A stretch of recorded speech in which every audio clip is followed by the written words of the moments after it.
Jadi adakah tiga kerangka utama yang disebutkan PM tersebut akan menjadi hala tuju kepada pembaharuan struktur ekonomi negara? Mengulas lanjut perkara ini bersama dengan saya ketika ini Profesor Tan Sri Dr. Nur Azlan Ghazali, Pengarah Institut Pembangunan dan Kemajuan Inklusif Malaysia, Universiti Kebangsaan Malaysia ataupun Minda UKM. Tan Sri, terima kasih sudi bersama dengan Niaga Awani. Tiga kerangka utama disebutkan Perdana Menteri, Pelan Perindustrian Negara, KSP RMK 12 dan juga Belanjawan Madani 2024. Ini bakal jadi hala tuju kepada pembaharuan ekonomi, pandangan Tan Sri? Ya, terima kasih Arif. Ya, tetap menarik because kita masih lagi di dalam tahun yang pertama kerajaan baharu dan kita semua sedia maklum tentang membangun Malaysia Madani ini diumumkan pada awal tahun 2023 yang Januari yang lalu. Jadi saya melihat tiga dokumen ini adalah dokumen yang sangat penting. Perkara ini juga diumumkan oleh Yang Berhormat Menteri Ekonomi semasa forum ekonomi Qatar yang beliau hadiri baru ini, bahawa kerajaan akan menggerakkan penstrukturan semula ekonomi dan perlu disegerakan, dan insya-Allah mungkin tiga dokumen ini menjadi satu pertaruhan besar yang kita semua menanti perinciannya. Ya, Tan Sri, jika boleh saya quote sedikit apa yang dititahkan Yang di-Tuan Agong semalam. Agenda kesejahteraan rakyat termasuk meluaskan sistem jaringan perlindungan sosial, membendung isu peningkatan kos sara hidup perlu terus diberi tumpuan. Apa yang harus dititik berat dalam kerajaan dalam menggubal ketiga-tiga kerangka ini, Tan Sri? Pertama, kita harus ingat bahawa pembangunan ataupun kejayaan pembangunan ekonomi itu secara mutakhirnya mestilah meningkatkan kesejahteraan kehidupan rakyat. Apa saja dokumen bagi saya dalam apa konteks pembangunan, akhirnya mesti sampai dalam konteks kehidupan yang lebih berkualiti. Dan saya percaya ini juga yang ditekankan oleh Yang Berhormat Perdana Menteri, khususnya dalam konteks Malaysia Madani ini, yang banyak menekankan elemen manusiawi, to be more human dalam development kita. Jadi Duli Yang Mulia Tuanku menekankan bahawa at the end of it, kejayaan perancangan pembangunan mesti diterjemahkan dalam bentuk keselesaan, kesejahteraan kehidupan, dan dalam konteks kos sara hidup kita semua sedia maklum masih lagi dibelenggu. Jadi penting untuk meletakkan ketiga-tiga dokumen ini, bagaimana akhirnya ianya akan sampai kepada matlamat yang disebutkan oleh Duli Yang Mulia Tuanku. Tan Sri, kita sering melihat rangka ataupun pelan ekonomi yang dibentangkan. Contoh kalau kita lihat RMK. Namun bagaimana pandangan Tan Sri dari segi pelaksanaan? Kita ambil contoh RMK, adakah kita masih berdepan dengan masalah pelaksanaan, nak meninjau, nak meneliti setiap proses pelaksanaan, dan ketika ini proses KSP sedang berlangsung? Dalam kalau bagi yang dengar lah, kalau berminat nak tahu status pelaksanaan rancangan Malaysia ke-12, boleh visit website EPU. Mereka ada menyatakan di situ berapa peratus projek-projek yang telah dilaksanakan dan sebagainya. Tapi Harif, bagi saya yang ingin saya angkat di sini ialah bukan sekadar pelaksanaan inisiatif atau projek, tetapi yang lebih utama ialah untuk menilai keberhasilan ataupun outcome-nya itu. Seperti yang kita sebut tadi lah. Maksudnya at the end of it, adakah ianya berjaya mencapai keberhasilan akhir itu. Kadang-kadang satu isu pelaksanaan itu satu perkara yang sangat penting, melaksanakan inisiatif dan sebagainya. Tetapi bagaimana inisiatif-inisiatif ini membuahkan hasil, ya? Kita boleh tukar contohnya dalam konteks pendidikan, kita boleh tukar pelbagai elemen-elemen penyampaian pendidikan negara, tetapi apakah kita berhasil untuk mencipta tenaga kerja yang berkualiti dan juga yang mempunyai sifat-sifat kemanusiaan yang baik. Kita boleh bawa pelaburan-pelaburan dalam negara, tetapi adakah pelaburan itu bersesuaian dengan aspirasi? Kalau kita ingat pada tahun 2021 itu, kita lancarkan aspirasi pelaburan nasional. Jadi kita nak lihat ekonomi yang lebih canggih, pekerjaan yang lebih berkualiti, kita nak lihat sebaran aktiviti ekonomi di kawasan-kawasan yang mungkin agak terkebelakang. Jadi bagi saya bukan saja mengukur bilangan projek dan sebagainya, tetapi keberhasilan itu yang penting. Jadi dalam nak menilai rancangan Malaysia ke-12 ini, sebab kalau rancangan Malaysia ke-12 ini masa diumumkan, dia ada 3 tema besar. Tema pertama penjanaan ekonomi, kedua keselamatan, kesejahteraan dan juga kemampanan dan inklusif.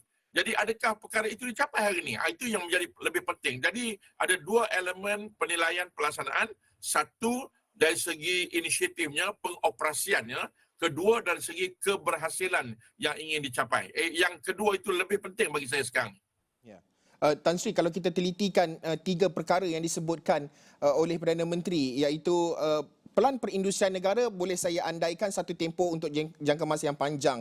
RMK12 kita tahu untuk tempoh 5 tahun dan ianya sedang di pertengahan term, di pertengahan penggal. Belanjawan Madani 2024 adalah short term untuk tempoh setahun.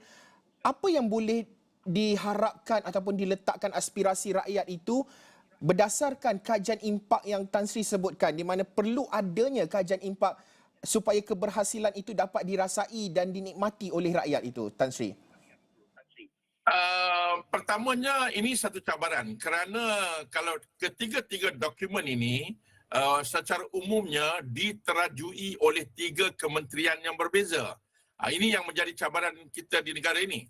Saya pasti di dalam perbincangan itu melibatkan semua, tetapi penerajunya, ya. Kalau dalam konteks rancangan Malaysia 5 tahun, penerajunya Kementerian Ekonomi, dahulunya unit perancangan ekonomi. Dalam konteks Industrial Master Plan, penerajunya adalah MITI. Dan dalam konteks belanjawan, penerajunya adalah Kementerian Keuangan. Sebab itu bagi saya, dah banyak kali juga kita angkat dan kita peringatkan bahawa walau siapa jua yang menerajuinya, ianya mesti ada kebersamaan. Tidak ada satu pun kementerian yang boleh melaksanakan hala tujunya tanpa melibatkan koordinasi yang berkesan, kebersamaan di antara kementerian. Kalau kita ambil contohlah, dalam industri master plan ada disebut untuk membangunkan industri angkasa, aerospace industry. Dia melibatkan menarik pelaburan, dia melibatkan teknologi, mungkin di bawah MOSTI.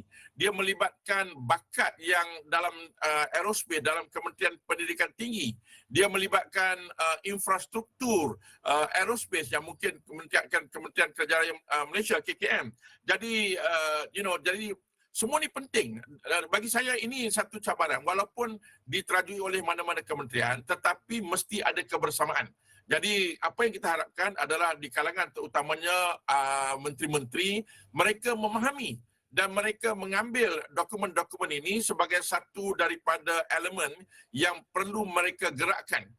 Jadi kalau berbalik contoh tadi, berarti institusi pengajian tinggi dan latihan perlu menyediakan bakat dalam bidang aeroangkasa.